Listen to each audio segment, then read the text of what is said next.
welcome back to another episode of Buffalo Happy Hour. Mike, what's going on? Oh, Derek, we are in the city of Buffalo post-blizzard, which is a statement because that was a adventure. But we're here, and we are in a studio that's not ours, to say the least. So do you want to... Nicer than ours. Yes. So do you want to...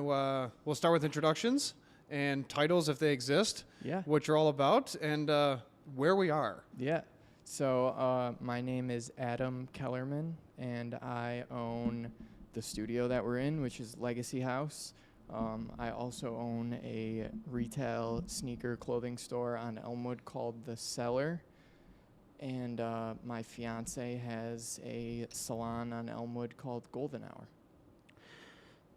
How do you have time for I all know. this? It's a struggle, man. What's the story? So how did that whole the progression start to finish? Yeah, so it's people always ask, and it's just like so weird. It's even when I think about it, I'm like, how did that happen? How did this happen? I don't even know.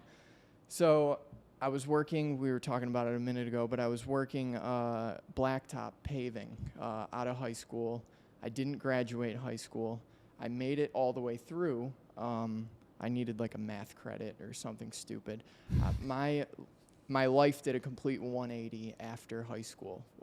High school and a little bit after, I didn't know what I wanted to do. I was getting into trouble a lot and just really wasn't very motivated.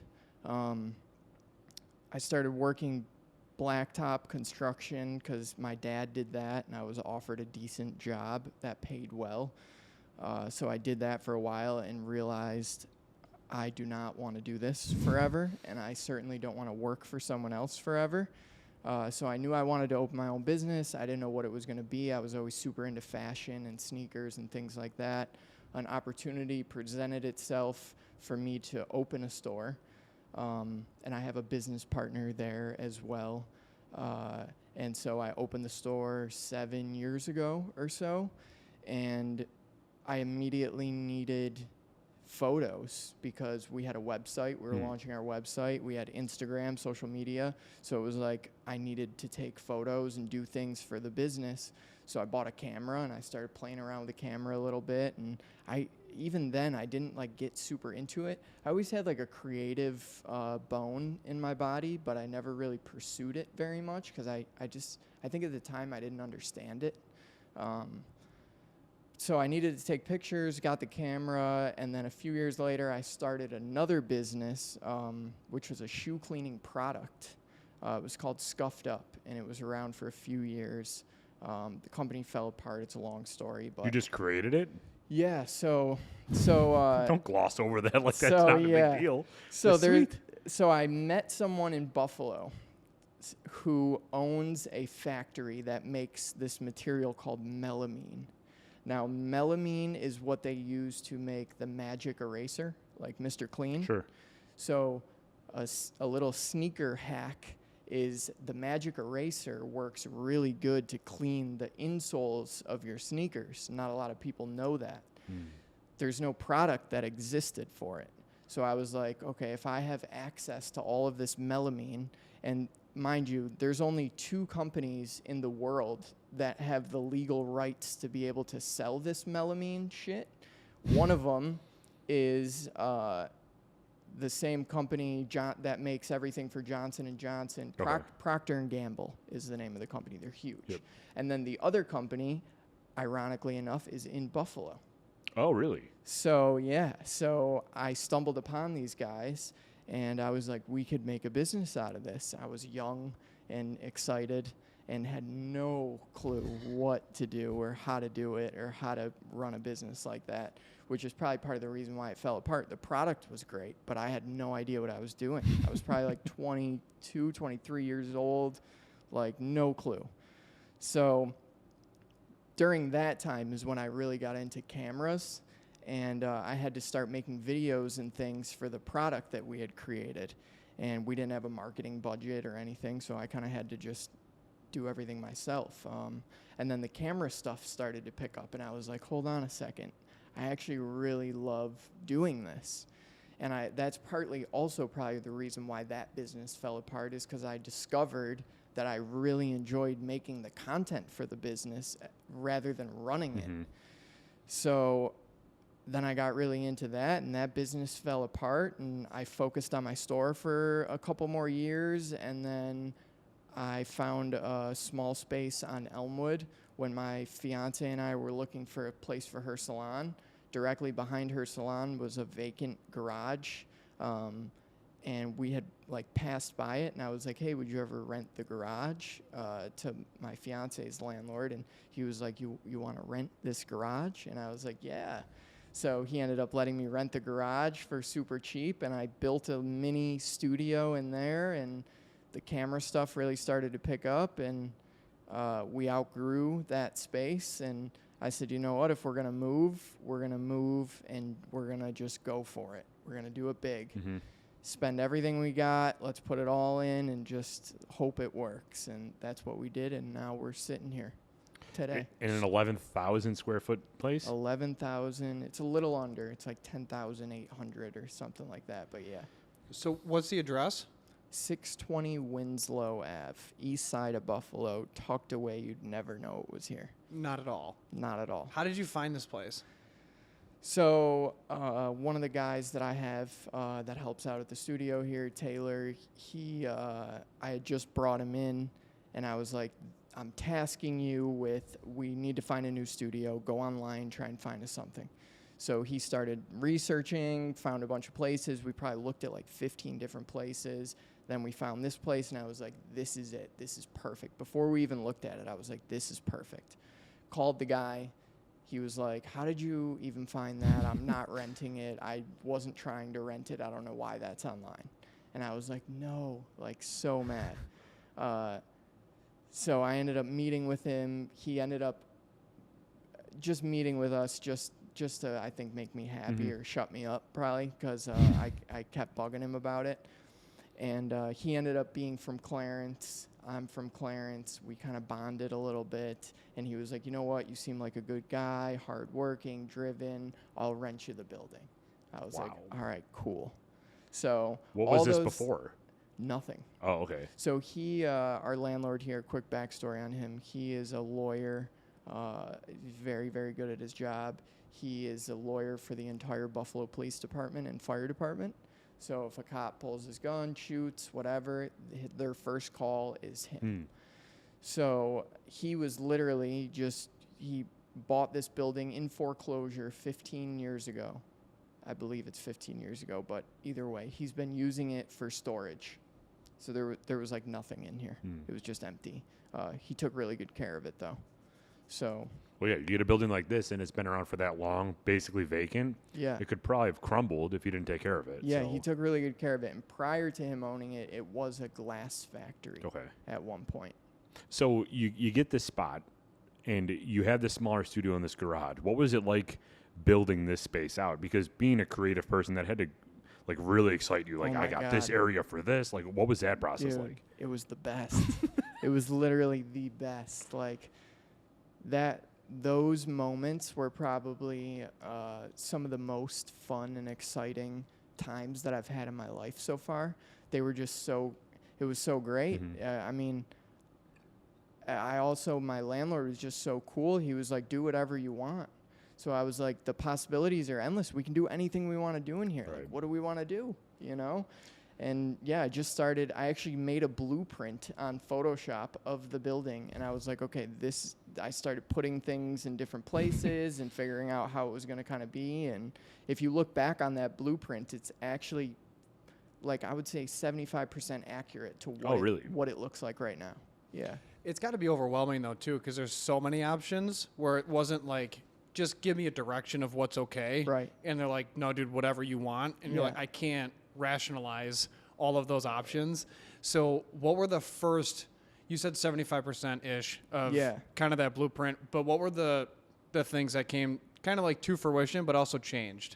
So this room, for sure, that we're sitting in right now, this originally was just going to be storage. And this is where we were going to kind of keep all of our stuff and whatever. I planned on having a podcast studio. That was always the plan.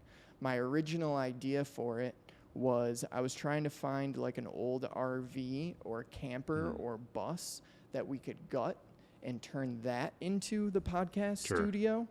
Just because it's very contained, we could control the sound in there more and things like that.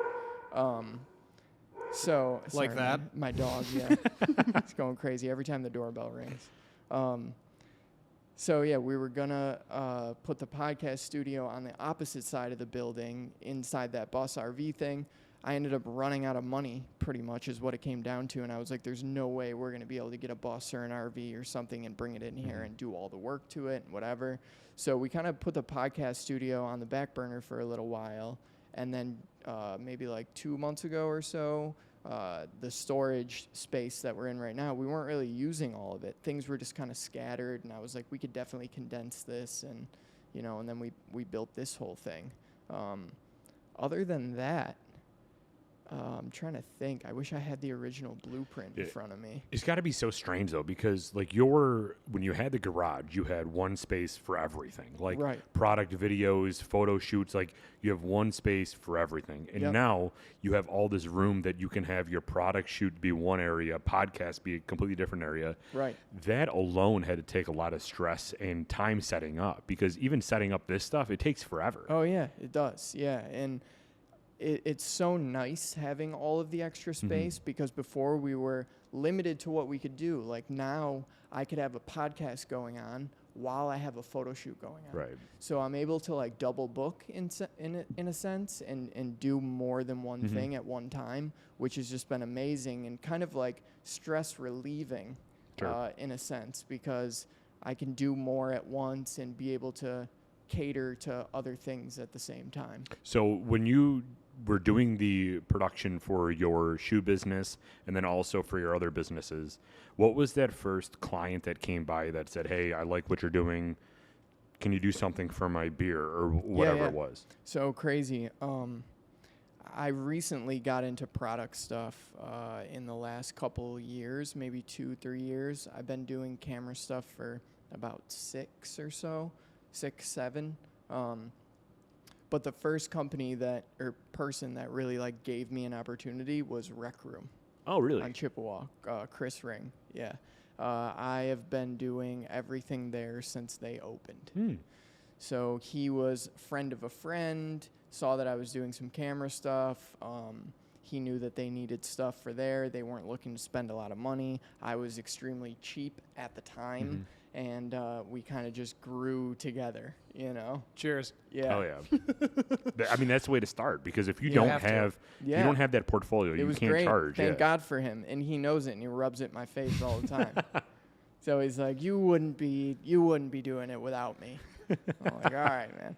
It's got to be interesting too, because when you have customers like that, where you have the rapport, you have the history, and then you're able to like throw that shade at each other. Yeah. It's funny because then you can come back and you're like, you can't afford me now. Yeah, exactly. And it's just like you're grandfathered into like I'm gonna He hook really you up is. 100%. Like, because there's so much that you could potentially charge, and you're like, dude, you're the first person to give me a shot. For sure, and like I have.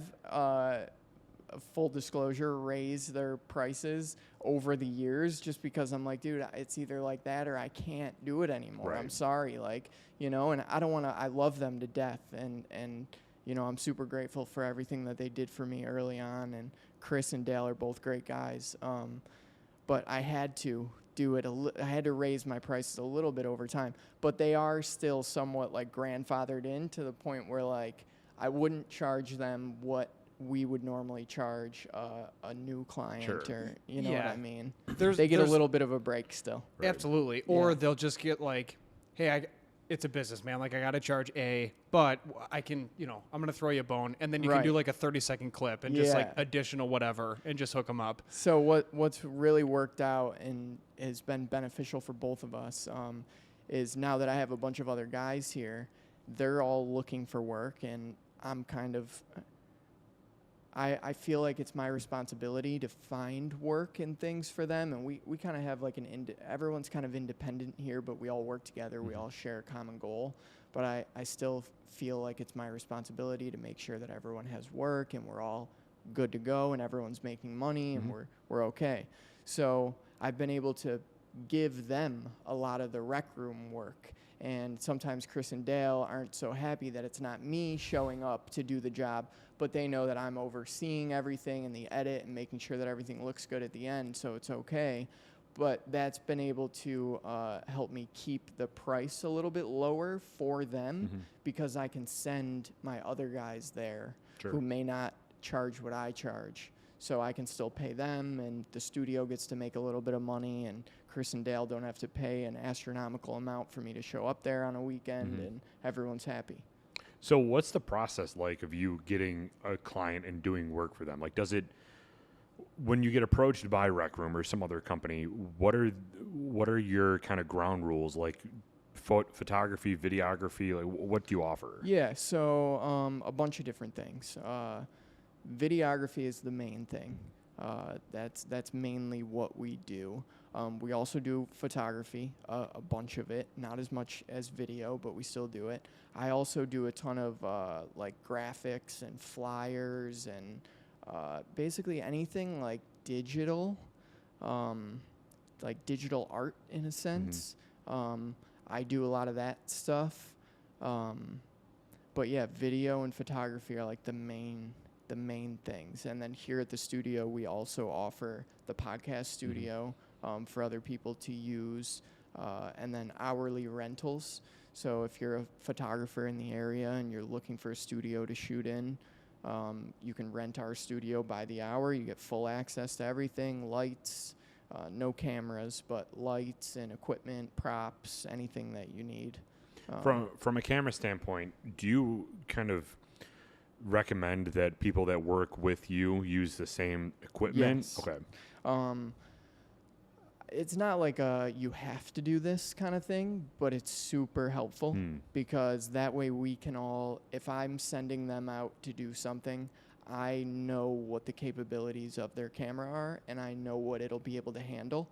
And sometimes even, for example, Rec Room, I'll have someone shooting there, and it's 2 a.m, and they're shooting, and they're texting me like, my ISO might be a little bit too high. I don't know. What do you think is the best thing to do in this room or that room? And I know what my answer is going to be because I deal with that same camera and know how it works. But yeah, it's not like you have to use the same brand, but it is super helpful, especially in terms of like editing software, not so much cameras. Like we all use Premiere Pro here. There's a bunch of other ones. But it's super helpful that we all use the same thing because we can bounce projects back and forth. I can work on it a little bit and then pass it off to someone else, and they can finish or do whatever needs to be done. Are you primarily Sony or Canon or Nikon? Am I what? Like Sony, Canon, or Nikon? Sony? Yeah, Sony. Yeah, I have an FX3, an A7 III, and then most of the other guys here have the A7S III. Okay. Yep. How many total people work here? Like 6, 5 or 6. Yeah, 5 or 6. Yep. We offer like we also do like a membership kind of thing. It's kind of like I'm basically trying to bring people in without fully bringing them in, just to see where it goes and what we can do together. So I'm offering basically you get a desk and a chair. You pay $500 a month or more or less depending on what you need. But you have full access to the studio whenever you want. You can use it whenever you want. You can do any of your client shoots in here whenever you want. And then also when I get overflow of work, I end up giving some to the people that do that. So for example, I have a guy in here, he pays $500 a month. He gets his desk, his chair, a place to work. He can do as many client shoots as he wants in here. And then like last month, I had 2 projects that I couldn't get to. They were both photography projects, and he is primarily a photographer. So I ended up giving them to him. He ended up making more money last month off of me than he paid me in rent. Oh, nice. So it ends up like kind of working out really well for him. It works out for me. The goal is to have those people doing that for maybe 6 months or so, and then I bring them in full time and say, okay, you don't have to pay me monthly anymore. Now you're just a part of the team, and I'm going to have enough work for you every month that you'll be good. That's sick. Because it is really a trial and error. because it's not just like a checking box thing. It's how good can you be at doing this? So Right. do you try to have X number of photographers, X number of videographers, X number of editors? Does everybody do their own editing? Like, what is that like? So yeah, it's kind of like a combination Sure. of everything. I think like majority of videographers nowadays are also somewhat photographers, but then you have like people who are actually photographers. Right. You know what I mean? I think with the way that everything is now, everyone thinks that they're a photographer or a videographer or whatever. So it's kind of tough. Guilty. Yeah. You know, it is what it is, and like that's all cool too. Like, you know, it's great, and if you're into that kind of thing, you should totally pursue it Right, in yeah. whatever capacity that is. You know, I have nothing against it, but yeah, I try to keep like a couple like really good photographers around that are really good at that, and I primarily do product-related video stuff, and then I have another guy who does sports video stuff. Okay. I have another guy who does music video stuff. Now, both of those guys also do photography. And then I have another guy who does events and more like corporate-y, kind of salesy kind of things like that, who also does some photography. So everyone kind of has like a niche that they're really interested in, and they'll venture outside of it a little bit, but they try to focus primarily in that space. Sure. And that seems to work well for us. Yeah. So then how do you balance the other businesses between your wife's salon and then, well, soon to be wife's salon and then your, like the fashion store? So yeah, it's really tough, man. I'm really grateful and lucky that my store, it's been open for 7 years now, and the first like 3 years or so that we were open, I was there every day, open to close, Monday through Sunday, like grinding, no paycheck. I just started getting a paycheck from there like a year and a half ago. But at this point, I have employees and I have a business partner there who deals with all of our accounting and inventory and things like that. So it's kind of self-sufficient. I do like the marketing side of things now and, you know, focus on like some of the day-to-day operations, but more so like our emails and our website and our Instagram and social media and stuff like that, more the back-end stuff. But it's kind of self-sufficient at this point. I have employees, they're scheduled, they're there every day, everyone knows what they need to do, shop runs itself. It's incredibly difficult to get employees there because you can't just be anyone. It's not like a normal retail store where you're just kind of working a register and reading a price tag. We buy, sell, trade. So people can bring shoes in and sell them to us. So any of my employees need to know how to legit check any pair of shoes or designer bag or shirt that comes in. They also need to know how to price that item and what to price it at, what to buy it for. So yeah, it's tough to get employees. So the employees that we do have, they've been with us for a while, and they're highly trained and very good at what they do. So yeah, like I said, it's self-sufficient. You know, I could go on vacation for a month and I would have no worries. They would be able to take care of everything. They're good. But it is still tough to balance, you know, because I also don't want to neglect or feel guilty about not spending enough time in one place. So I mentioned it before, but I try to spend my Thursdays, all day on Thursday, I dedicate to the store. Usually the mornings is doing back-end things, and then for the second half of the day, I go to the store and shoot some content, whatever. And then most of the time throughout the week, I'm popping in and out of there on any other day, checking in on things, seeing how things are going. If I have a break in between whatever else I'm doing, I'll hang out there for a little bit. I try and spend as much time there as I can. When you say that you go there and you shoot content, obviously doing this day in and day out, you develop some efficiencies and make things easier for yourself. I know for us, it takes us forever to edit things because we just don't know what we're doing 90% of the time. So have you, like, what type of efficiencies have you built into your process to, like, go to your store and just create content? Because that's not a long process, but it can't be a short one either. Yeah, no. I would say pre-planning is key. In terms of shooting, at least. In terms of editing, it's really just practice and like going through a workflow and like figuring out what works best for you. A lot of people edit. There's a million different styles of editing, so you kind of have to figure out like what you like and what you're good at, and then figure out how to be most efficient that way when it comes to editing. But for shooting, pre-planning is so key. So for example, when I go into the store, like last week we were trying to do a big holiday push. So we were shooting a bunch of reels and things for holiday stuff. So I spent a few hours the day before in the notes. I just go to the notes on my phone and I'll make a list of, okay, what do I want to push? How do I want to push it? What do I want it to sound like? What do I want it to look like? And I start writing down ideas of, okay, we're going to do a reel for gift cards. And it's going to be explaining to people how they can buy a gift card in store or online, and it's a great holiday gift if you have someone in your family that loves fashion or shops with us but you don't know what to get them. We offer gift cards, here they are.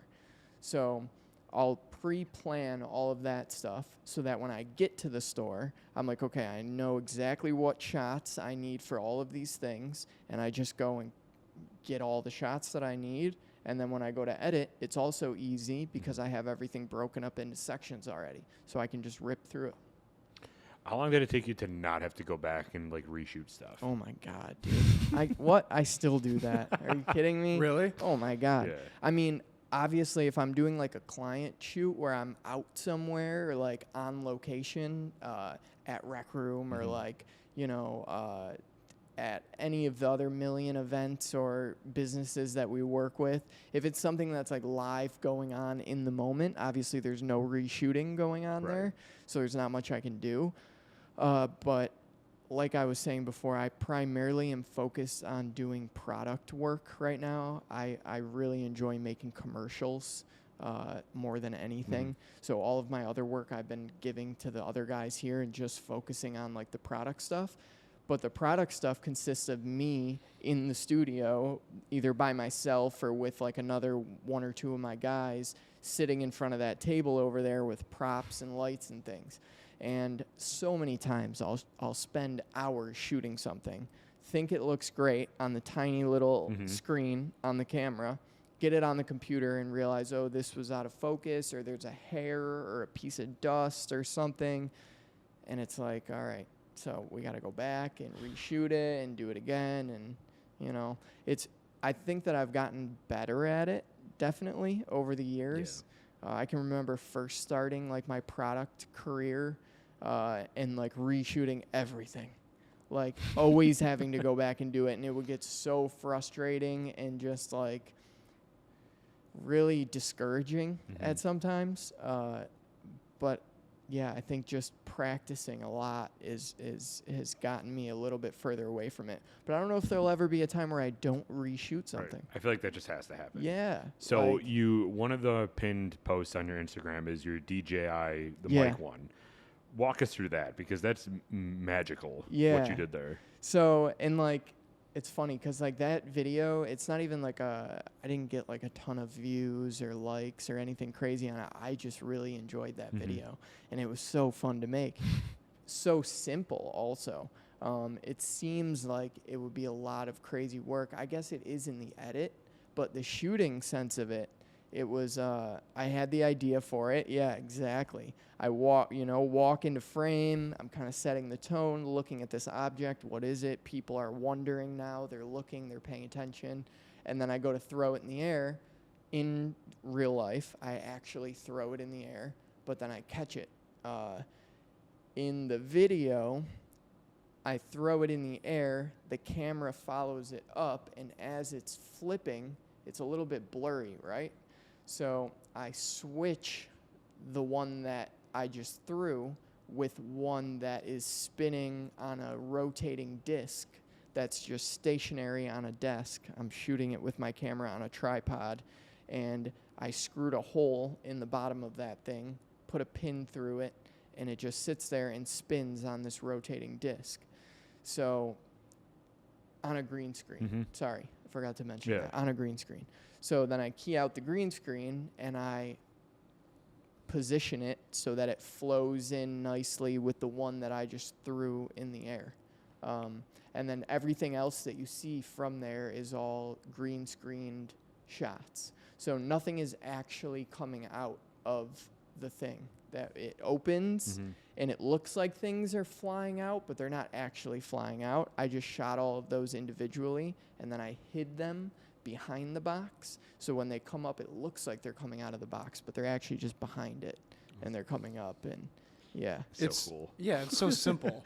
it really is simple if you know. Exactly. If You you know, know what's going on. But like for me to learn and understand how to even process that and how to even figure out how to do something like that is like years of like bullshitting and like playing around. Right. You know? There's that, but then there's also, excuse me, there's also that creative element that a lot of people don't have. Right. Like, we make that joke all the time. We also have like massive imposter syndrome, but we go back and forth about, okay, what can we do, you know, within A, B, and C, and then we'll go through each one, and it's just like I feel like I'm immediately hitting a wall, and then we'll joke, and we're like, we're just not creative people. Yeah. Because we're very literal. Like, we don't have that same kind of, no pun intended, but lens. Yeah. And then randomly we'll do a commercial for a company, and then for no reason, we won't talk for half a day, and then we'll just combine all of the different content that we've captured, and then we'll produce something, and we're like, dude, we created that. It's like, yeah, we're creative. Yeah. Sick, But it was man. just because we were in our own zone for so long, Yeah. and there was no distractions. Like, you For were able to sure. just key in on one thing. Yeah. So it's really cool to see how you can do that with products. We'll do that with a commercial for a company. And then the whole marketing piece, it's just like, we're literally everyone's just trying to figure it out. Yeah, totally, man. And I feel like the whole creative thing, and we kind of touched on this before about everyone is kind of like a photographer and a videographer nowadays, and that's all cool. But it's like you're either born with the creativeness or you're not. So that is going to eventually come through. You can copy videos on the internet. You can do exactly what other people did, and you can get really good at that. You know, you see somebody with their iPhone and they're flipping it up and doing all these crazy things, and you can copy that exact same thing, and you can probably make a really good video. And you could probably right now build an entire business off of that and have no problem. But eventually, that's probably going to catch up to you when you actually need to do something that involves creativity and creative thinking, and you're going to struggle a little bit. I do think that it can be taught slightly, but I just think that there's got to be something inside of you that wants to learn it and process that information in the right way to be able to get to that point. The biggest thing that we learned when our equipment started to scale up, and then we incorporated like a drone, or we incorporated a gimbal, and we're doing, say, like, for example, a commercial, we'll go into it with certain shots that we want to get, right? And then you'll learn, to your point, you got to be eager to learn certain elements that create like a good commercial or a good video. Right. And you'll take those tidbits of, okay, if I'm moving to my right, I'm going to pan left, and I'm going to do the adverse of what I'm actually doing. And there's a term for the shot, right? Like, we all know. Yeah. So that's cool. So you've learned that. And then it's trial and error on how to master it and perfect it. So you'll go into whatever it is, and you'll add that element into your recording. But to your point, it's the overall, what's the essence of this content that I'm about to capture? Like, what am I really trying to dive into and then develop so that the viewers go on the same journey that I'm going on? Right. And that element is what gets filtered out, to your point with, Yeah. you can create a business of recreating something that already exists, but when you're given a blank slate and you're hired by a company, it's a total different animal. And it's storytelling and like imparting emotion into that video. And that is so exactly. stressful, dude, because then you're sitting there, you're like, this company invested legitimate money in a hope that I can create something that, okay, like, I'm 24 years old. Like, I got a camera, bro. Like, I don't know what I'm going to do. Yeah. Like, I know this plugs into this. Right. And then you're out there and you're like, dude, you're the marketing dude. Like, go after it. Yeah. And you have that, like, all right, I'm just going to dive in. Like, I'm just going to forget about every ounce of anxiety that I'm experiencing right now and just dive into it.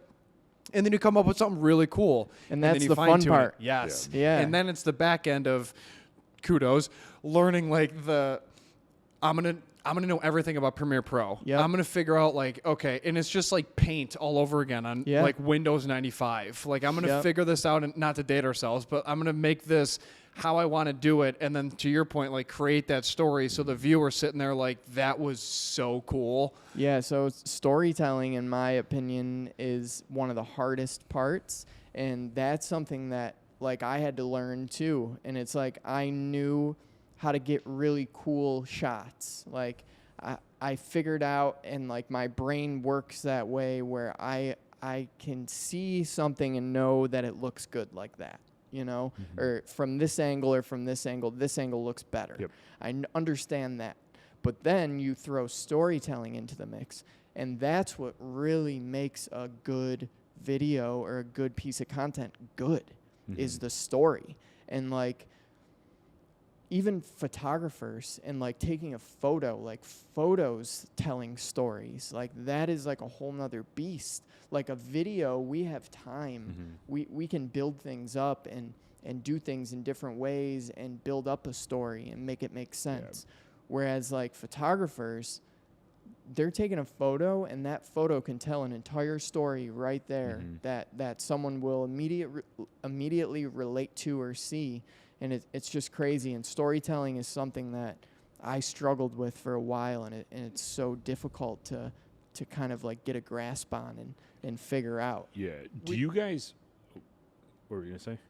To his point about the storytelling piece, we had we got hired by a company for like a legitimate marketing piece, and they're like, just come here and market the entire distillery. And we're like, all right, rock and roll.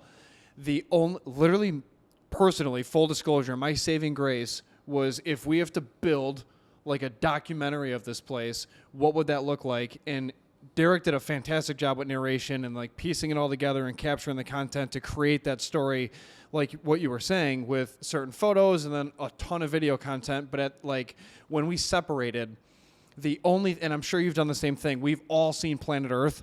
Yeah. So it's one thing to take a photo of a cougar who's like exhausted after a hunt, right? And then that's going to tell its own story. But then when you look at, how do I document the hunt? Right. How do I capture the actual hunt on video to then explain that same story, where the photo is going to be a cougar with blood on its mouth. And you're like, okay, it was a successful hunt. I understand that. And then it's going to tell 1,000 words. The video is going to tell 1,000,000 words. Right. So for us, and then I'm really curious on your piece, do you attack it the same way, where you're trying to correlate it to other things that you've seen? Where for me, I'm like, okay, I'm just going to count this up as like Planet Earth. How did they make Planet Earth? Okay, they probably got a shot from here, here, and here. They got this angle here, here, and here. And then I can develop A to B, tie it all in, and then bring it back home to the main point of, it's a distillery. Perfect. Right. So how do you go into certain, whether it's a commercial or whatever, to then, what do you pull from? So I watch a lot of movies. For one, I'll start there. I probably watch 500 movies a year, no lie. I watch at least one movie a day, literally. Every single night when I get home, before I go to bed, I'm a night owl. I'm up all night. I usually go to bed around 2:33 in the morning. Are you annoying to watch movies with, though? Like, are you like, this is... Nope. I see that triangle under their eye. Nope. I don't say anything. I don't even think about it like that. Oh, really? Literally. That's good. I do, in my head, yes, I will pick apart certain scenes, but I'm not that person that, like, I'm sitting next to you in the movie, like, oh, they didn't, like, do this. Or I'm never like that. If I'm watching a movie, I am fully, like, engulfed in that movie and enjoying the film and just following the story and paying attention. And you know what I mean? Sure. But my brain is also taking notes on things that are going on. I even have a note section in my phone that I've had going on for years now, where when I watch movies, I will have a note for that movie, and I will timestamp, okay, this part of that movie, I really liked how they did this, and I'll write it out and explain it. For me, I'm forgetful, and it's for me to write something or type something, I can remember it a lot better. So even if I never look back on those references in my phone ever again, just the fact of me getting them out there and typing it or putting it down, it helps me remember it a little bit better. But when I'm going into the process or like pulling from certain things, I save lots of things on Instagram that I may have liked, and I may take inspo from things like that. I use Pinterest a lot. I go on Pinterest, and I may take like lighting inspo from certain things that I see on Pinterest or certain videos I see on Instagram or in movies or whatever. But really, I really just find out from my client, okay, what is the goal? Like, what do you want to, what's the main goal? What are we telling people here? What do we want people to do after they watch this? So when I figure that out, then I start from the beginning. How am I going to get them there? What is the process going to be like? I don't know if I can really like put it into words. It's just like, I just come up with as many ideas as I can, and I start a storyboard of, okay, we're going to start here. We're going to go from this shot to this shot to this shot. We're going to end on this shot, and hopefully in between, someone connects with it, and it does something for them. You know, that's really all I hope for. And I really think it's just having the creative mind and the creative brain and practicing it and going over it and doing it a million times and finally figuring out what works. And I struggle with imposter syndrome and the same thing just as much as anyone else. Even having 6-figure clients, I still have that issue.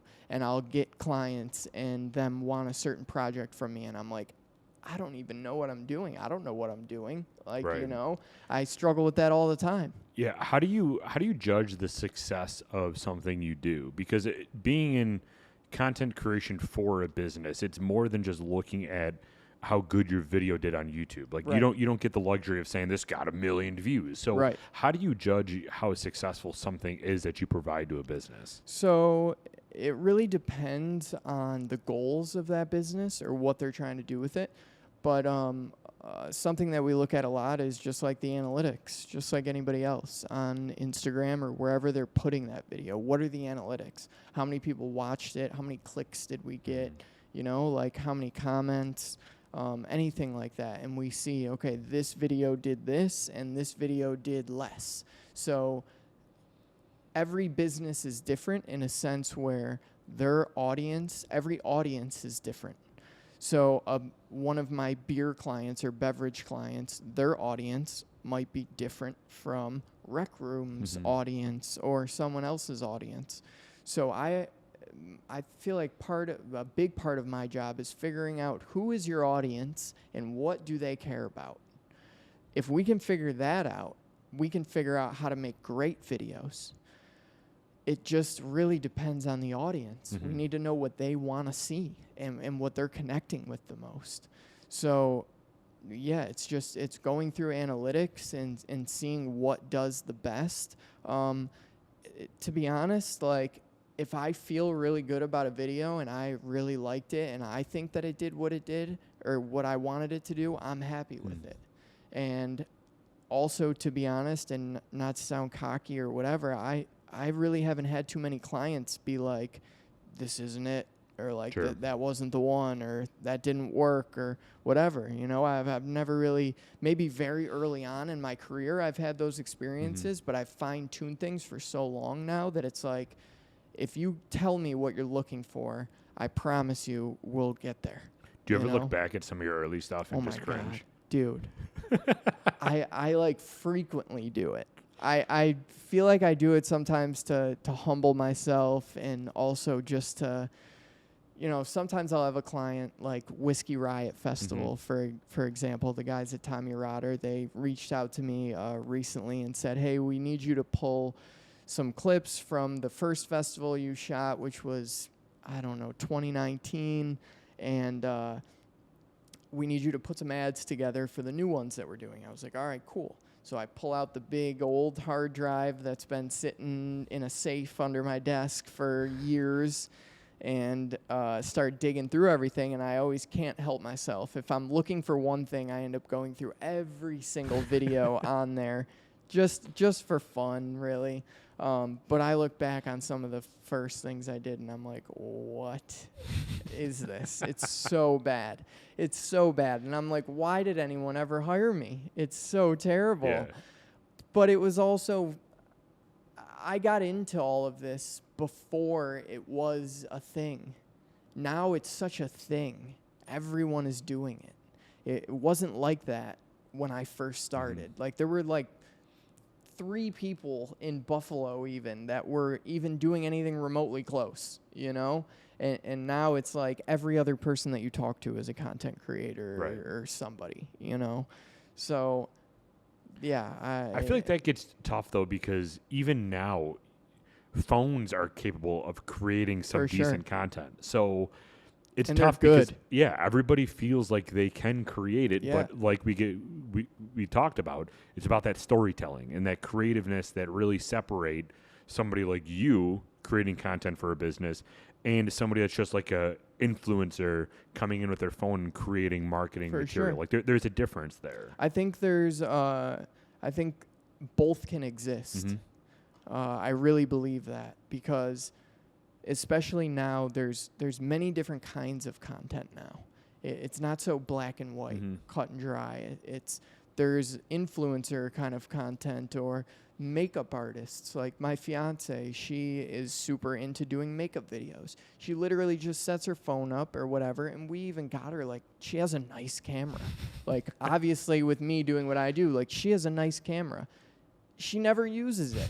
She literally just sets her damn phone up and uses that to record. And I'm like, whatever, it is what it is. But she'll just record like time lapses or whatever of her doing her makeup, and you know, that's great. And people love that. And there's people that are famous for doing that, and there's no editing, no story.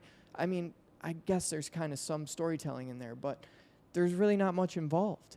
And then there's people like me who make commercials, and then there's people who go way further beyond me that are really making like Super Bowl commercials and you know, the crazy stuff.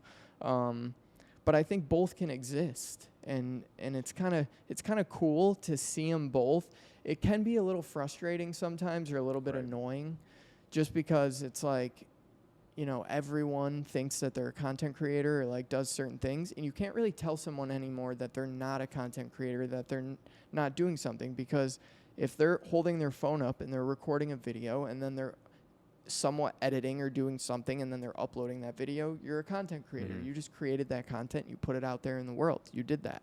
So like, you can't really argue that. Yeah. But some of it is just a little bit annoying. Is there, you know, is there like a term that is separating different content creators? I honestly don't know. Like, what are there? you? Are you a marketing company? Are you a video production company? Like, what are you?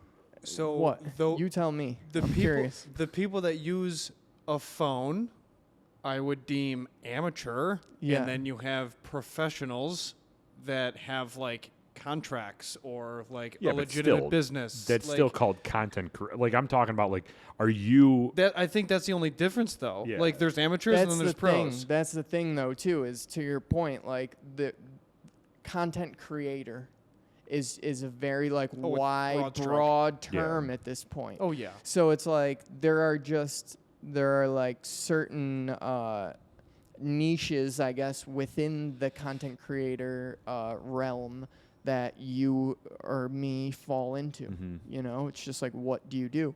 Do you make podcasts?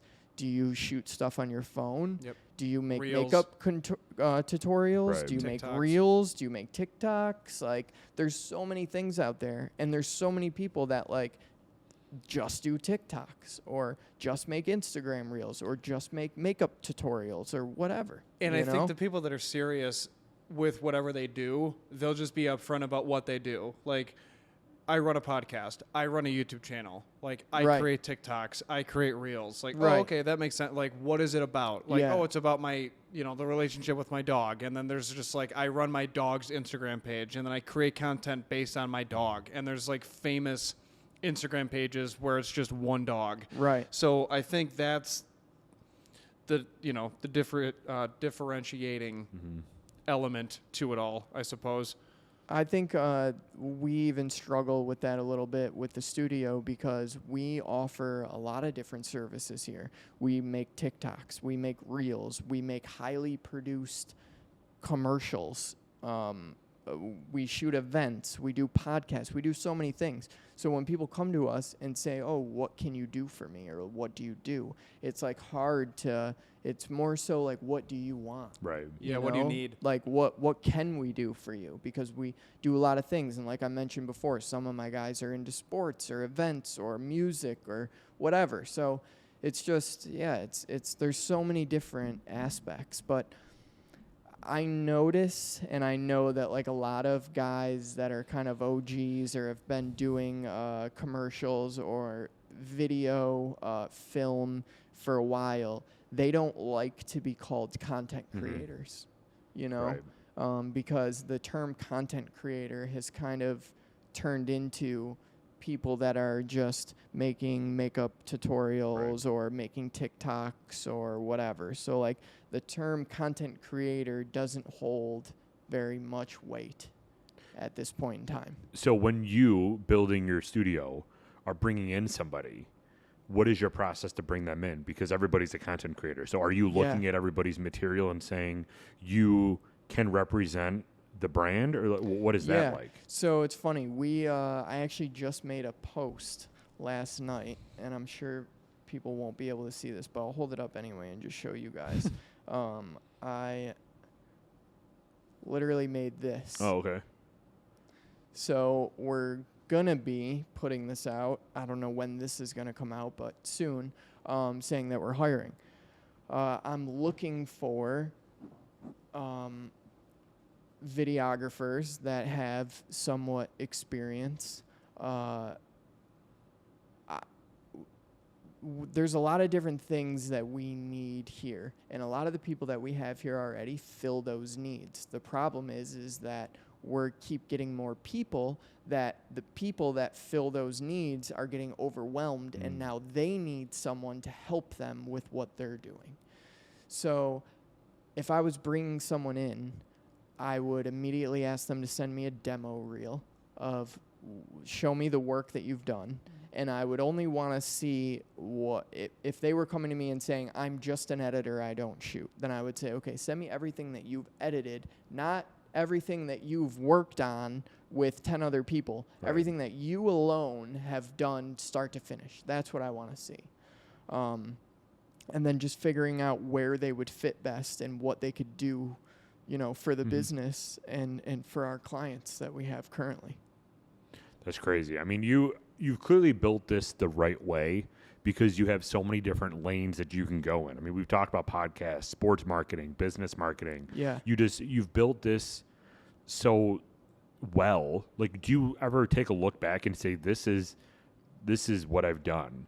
Like, that's got to be so humbling too. Yeah, definitely, man. And I feel like I'll never really be satisfied, which is like a blessing and a curse at the same time, Absolutely. you know. And I'm super proud of all the accomplishments that I've had and everything that I've done, but I still am not yet where I would like to be. And really the biggest thing for me is I realized over the last couple years, in the beginning of my career of being an entrepreneur, I guess you would call it, I was very selfish. And I wanted me to be out there. I wanted my face, my name. I wanted me to be the center of attention. And I did this and I built this and this is mine and whatever. Now, fast forward, I've realized that I really enjoy more helping other people getting to where they want to be, or putting them in position to where like they maybe just quit their job and they're taking a gamble on like being a content creator or doing video or something for the first time. And I'm like, all right, this person just risked their life basically on, you know, coming here and working with me. So I'm like, my main focus is like, I want them to be happy, comfortable, secure, making money and feeling good about what they're doing. I'm also I really love teaching a lot. I try to teach the guys here as much as and I don't know everything, but I try to teach them as much as I know. But I found lately that I really enjoy those things more than me being the center of attention. Sure. And, you know, like, oh, look what I did kind of thing, you know. Is it a helicopter? Sounds like it, right? 100% a helicopter. It is. It sounds low. Sounds really It's close. very low. Is it landing in the parking lot? That's insane. Yeah. Oh, yeah. I saw him flying earlier today, obviously probably because of the storm. But Yeah. yeah, crazy. So with your business, though, what is next then? Like you say you're never going to be satisfied. Like what is your next thing that you want to either venture into, or is it developing a full functioning podcast studio? Like what is your next thing that you want to do? Yeah, so I think there's a couple different ways that I can answer that. Coming into this studio in the first place, I'll start there, is this building and everything that we do here is not cheap. Mm-hmm. Everything that we do within this business, I could have run it out of that small little garage that we were in, and that would have been fine. Mm-hmm. We could have done everything that we needed to do there. All of my like high-paying clients and 90% of the money that comes into this business, I could have accomplished all of that in that garage. The main reason that I built the studio in the first place is because I wanted to give other people from Buffalo, the creative industry, the underground art kids, that we don't have anywhere to go. We don't have spaces and things to do. So I wanted to build something that was beneficial for other people, not just me. Mm-hmm. So, and I really kind of took a hit on that because I'm paying way more money for this space. Mm-hmm. And the return, I would say, is I would make way more of a return in that smaller studio that I talked about a minute ago, you know. But that's kind of the goal, is I want to have a space to where the mid to low level to somewhat high level creators in Buffalo and art people and you know, everyone in that aspect has somewhere to kind of call home, or that, you know, they can do things and they know that it's not a corporate vibe here where it's very, you know, like some of the other studios, it's very don't touch anything, or you can't do anything in there. And it's super expensive. And it's also super expensive. Yeah. And that's the thing. And I was like, I want something that's like affordable to people like me, you know, because that doesn't exist. So that's like a big goal for the studio, for this business, is that is where I would like this to go and continue to do what it's doing, but at a higher level, you know, still catering to the same people that I just spoke on, but, you know, just more of it. I want more people in here. I want more people to find out about it and understand what we're doing here, and help with that. For me, I would love to strictly be doing large commercial shoots, whether that involves a little bit of traveling or whatever, where like I'm spending an entire month on one project. And it's a $50, $100, $150,000 project for Ford or something.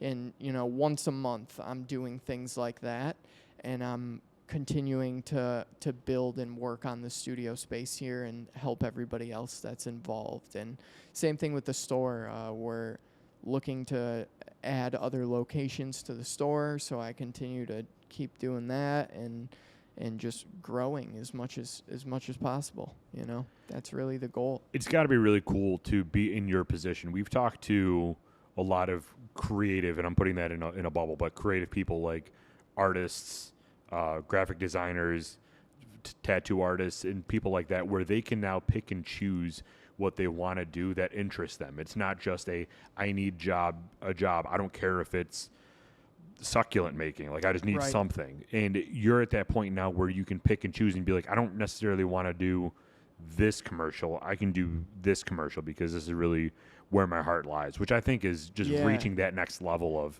success, really. That's exactly where I want to be. Yeah. And I think I'm part of the way there now, where I kind of get to pick and choose a little bit, but a lot of that is because I have a team around me, and they're able to help me while I also help them. Yep.